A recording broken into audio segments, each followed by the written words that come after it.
Aujourd'hui, on va décortiquer un truc assez fascinant, nos peurs. Pourquoi est-ce qu'on a la trouille de certaines choses et pas vraiment d'autres? C'est ce qu'on va essayer de comprendre. Allez, on commence avec une petite devinette, une énigme, qui en fait en dit très long sur comment notre cerveau est câblé. La question est simple. Au fond, qu'est-ce qui fait le plus peur? Pensez-y une seconde. Énormément de gens ont une peur panique, vraiment viscérale des araignées. Et pourtant, ces mêmes personnes montent dans une voiture sans y penser.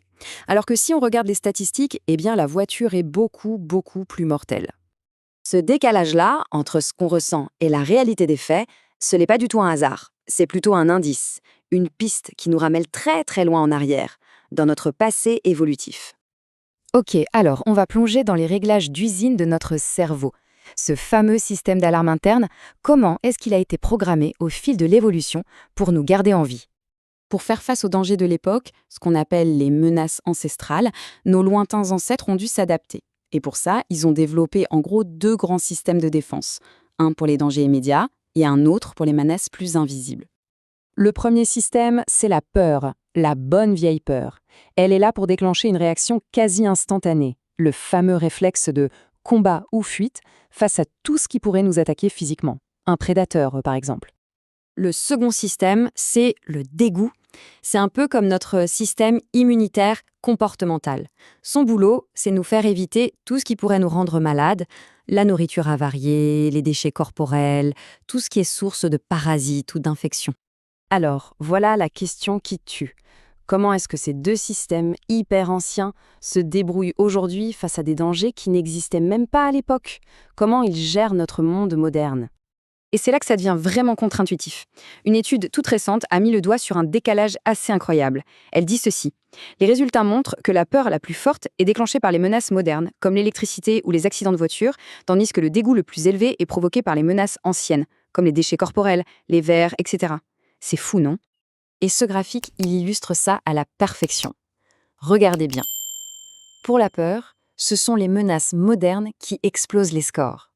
Un accident de voiture, un risque électrique, ça nous fait bien plus peur que les menaces ancestrales, comme les serpents. Mais alors, quand on passe au dégoût, hop, la tendance s'inverse complètement.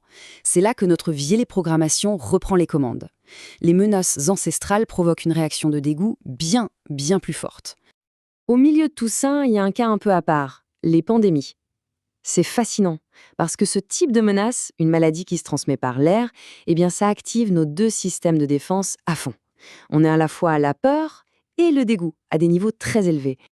Bon, maintenant qu'on a posé les bases, voyons comment ce cocktail devient explosif quand nos cerveaux anciens se retrouvent face aux médias d'aujourd'hui. Et pour ça, on va prendre l'exemple parfait, les araignées. Regardez ce chiffre, moins de 0,5%. C'est le pourcentage de toutes les espèces d'araignées connues sur Terre qui peuvent causer une envenimation réellement grave chez un humain. Moins de 0,5%. Et pourtant, l'arachnophobie est l'une des phobies les plus répandues au monde. La peur est donc complètement, follement, disproportionnée par rapport aux dangers réels. Ça veut bien dire qu'il y a autre chose qui entre en jeu, une composante culturelle, probablement. Et c'est là, bien sûr, que les médias entrent dans la danse. Plus précisément avec un phénomène que les chercheurs appellent les actualités sensationnalistes. Une étude a carrément démontré cet effet d'amplification. Ça marche comme ça. Un article avec un titre choc sur les araignées est publié. L'inquiétude du public monte d'un cran. Et quasi immédiatement, les recherches d'infos en ligne explosent. C'est une réaction en chaîne, et elle est mesurable. Les résultats de la recherche sont sans appel. Primo, ces articles sensationnalistes ont provoqué une augmentation énorme des recherches sur Google. Deuxio, les histoires sur certaines espèces, comme la recluse brune, ont fait grimper les recherches encore plus haut. Et tertio, même les pages Wikipédia sur les araignées ont vu leur trafic bondir juste après la publication de ces articles.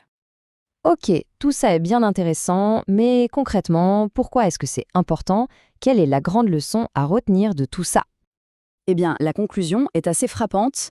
La peur des araignées est potentiellement plus nocive pour les humains que les araignées elles-mêmes, car elles génèrent de l'anxiété. Autrement dit, la peur qu'on nous vend peut faire plus de dégâts que la menace réelle. Le truc, c'est de comprendre comment on fonctionne.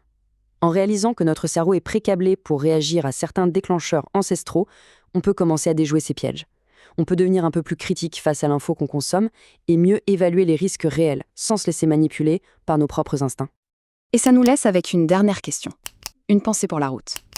Si notre cerveau, si sophistiqué soit-il, peut se faire avoir aussi facilement par un simple titre sur une araignée, à côté de quoi d'autre est-ce qu'on passe? Qu'est-ce qu'on est en train de rater?